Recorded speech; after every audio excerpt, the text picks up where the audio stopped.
Hi, Mike from Wine by the Book, and we're here with Jesse Lange at Lange Estate Winery, and we're going through some of the Pinots, right? Jesse, Yes, tell sir. us about this next Yeah, the second wine is our Pinot Noir Reserve from 23. This is sort of a next level in terms of complexity, richness, depth, and just overall, I think, intrigue for our Pinot Noir portfolio. And I think for a reserve wine, reserve wine should always have those elements like of something really special and some best barrels of a given vintage. So for us, this is a very much a curated selection of barrels.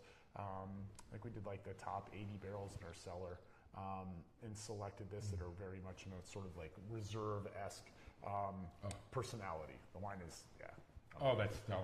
I'm a big fan of this one. Yeah, that absolutely just stellar. And there's some wines that I could almost just sit and just smell and just take in the nose, and I didn't have to taste it, right? And this is great. This is fabulous. Yeah, it's got this beautiful florality that's just laced over all this rich fruit. And, and again, even like the Classique, perfectly balanced, right? All perfectly integrated and balanced. And the thing I like about it, I say like these wines are getting better every month that goes by. Like this wine's not even in its wheelhouse yet. I don't think. Like, I think the next couple of years is going to be really, really kind to this wine as it continues to just like sort of, it's been building. Talk a little bit about linearity. You started on that earlier, and it's a fascinating discussion. Talk a little bit more about that. I think like for me, wine is about finding that juxtaposition between like rich and restraint, and heavy and light, and sort of like floral and then dense. And I find more and more that I'm always trying to balance wines in a way that has both elements simultaneously, right? And I think that's really hard to do, but it's always in the back of my mind when we're, when I'm farming wine grapes or making picking decisions or crafting the final blends on wines. Definitely thinking, thanks.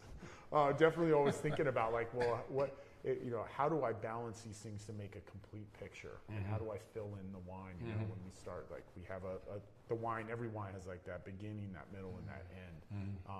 I was just thinking about how to achieve that balance in a wine, and it starts in the vineyard, and then for the final blends, it can take weeks and weeks at a time. So, is it okay if I use that term?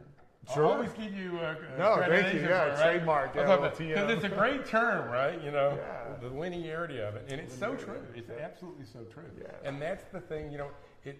How do you tell somebody that hasn't tasted a lot of good wine and a lot of different wines? How do you tell them what differentiates the wine at a price point, right?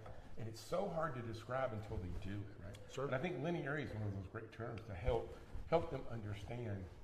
At least maybe some of the geeks in the room that I hang out with. Yeah, right? They would understand. Yeah, that, right? It's like a wine that continues to like get better or evolve in the glass. I want a wine when I sit down for dinner that will pull a cork, put it in a fine stem, and then be able to watch the wine evolve and unfurl over the course of hours.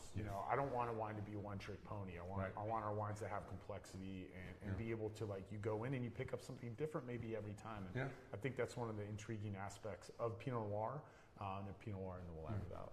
Yeah. Cool. Good. Well, thanks for all the effort and work you put into it. And, man, just wine's for sharing, Mike. Absolutely. So we've got a lot of friends, and I've got a couple bottles at the house, only a couple. But don't ask my granddaughter, because she'll tell you exactly. She counts them when she comes in. She says, "Mikey, you got a lot of wine in this house." Anyway, but I'm always taking bottles to people, right? And I'll get a good wine, and I'll give them a bottle, and they'll say, "Well, okay, we owe you a bottle." I said, "No." I said, "You don't owe." I said, "This is what it's about. Yeah. It's about sharing good wine." I said, go to your retailer, your favorite wine, and buy one from him. Support him too. Yeah, right? totally. So totally. I think like wine is like liquid community, and I think in a world that's another we're getting term. more and more like technologically dependent and more estranged from one another. I think wine is, I don't want to say a last bastion, but food and wine for me are almost the same thing, are part of the same like components.